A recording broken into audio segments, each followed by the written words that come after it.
As part of our series on predictions about where the sweeping industry is going, we have a true industry veteran, Bill Ackendorf. And Bill, how long have you been in this crazy business? Well, approximately 30 years, plus or minus. All right.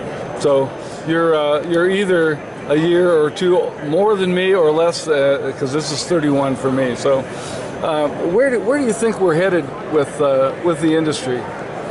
Well, it's a difficult question because there seems to be a lot of changing landscape, and people hop on one topic and then as quickly as they hopped on it, they hop off of it. And a lot of it, I think, is driven by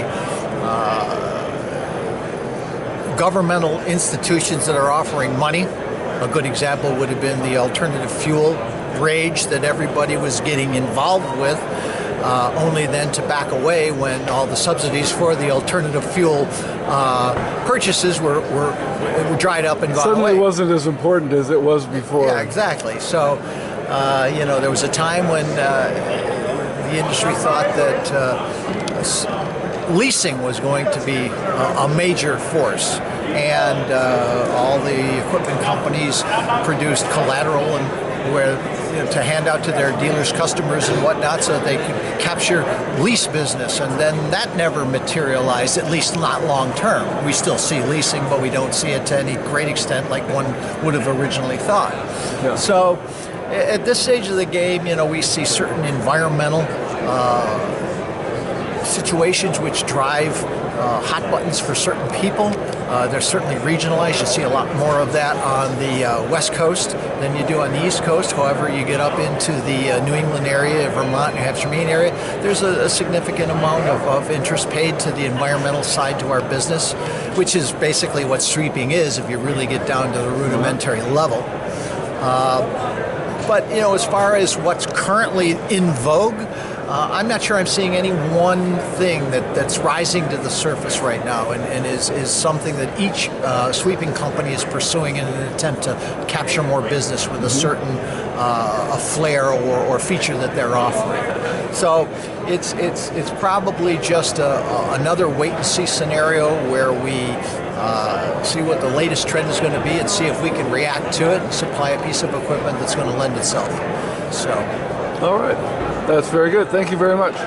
You're more than welcome, Ranger. So we're talking with Chris Valerian, and he is I think it's the CEO of, am I right on that? That is Sweeping correct. Corporation of America. And although you've only been in the industry for 10 months, you've been in an allied industry of the waste pickup business for years, and you certainly have had a fast learning curve for sweeping. So, Chris, where do you think this is going? You now are the head of as I believe it is called, the largest self-performing sweeping company in the United States, and so you must be doing some forecasting, or your people are. So where do you think we're going?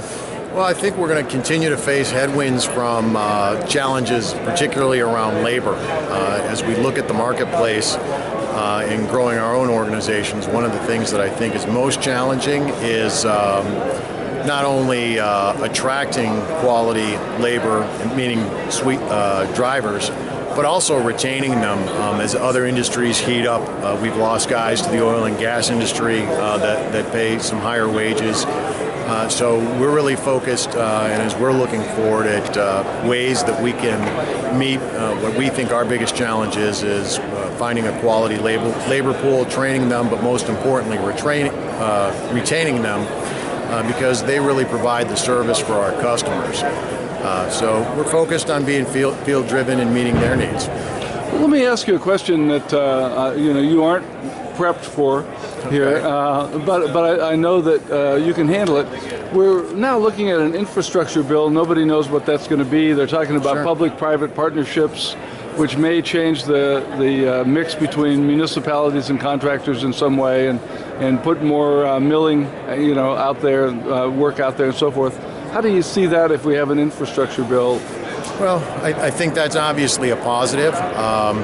We obviously are looking at construction spending on a broad basis and see that uptick year over year and addressing those needs. And so I think that we're bullish not only on the existing market, but if an infrastructure bill does pass, that we think that'll create more business and be positive for the industry as a whole. All right. Thank you very much, Chris. All right. Thank you. We're talking to Dan Dotson, and Dan is the owner of Great Western Sweeping. They're based in Oregon, which is, of course, an environmental bastion out there on the West Coast. So, Dan, where do you think the industry is headed in the next decade or so?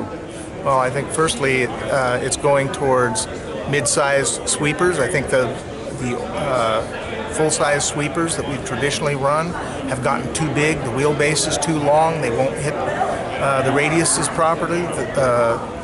They won't.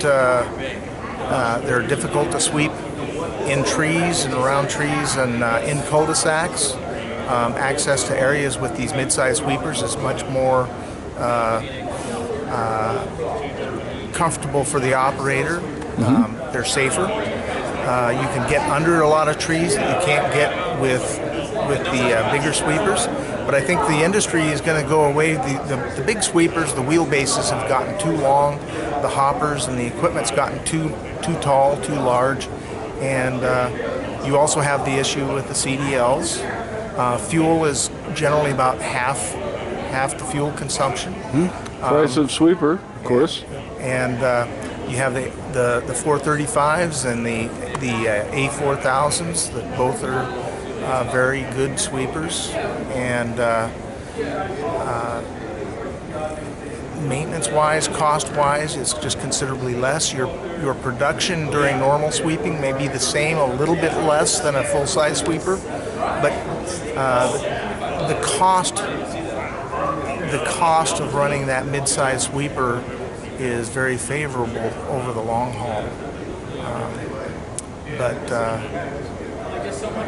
That's where I think sweeping is going, and I think technology is going to continue. And okay. Well, thank you very much. You bet.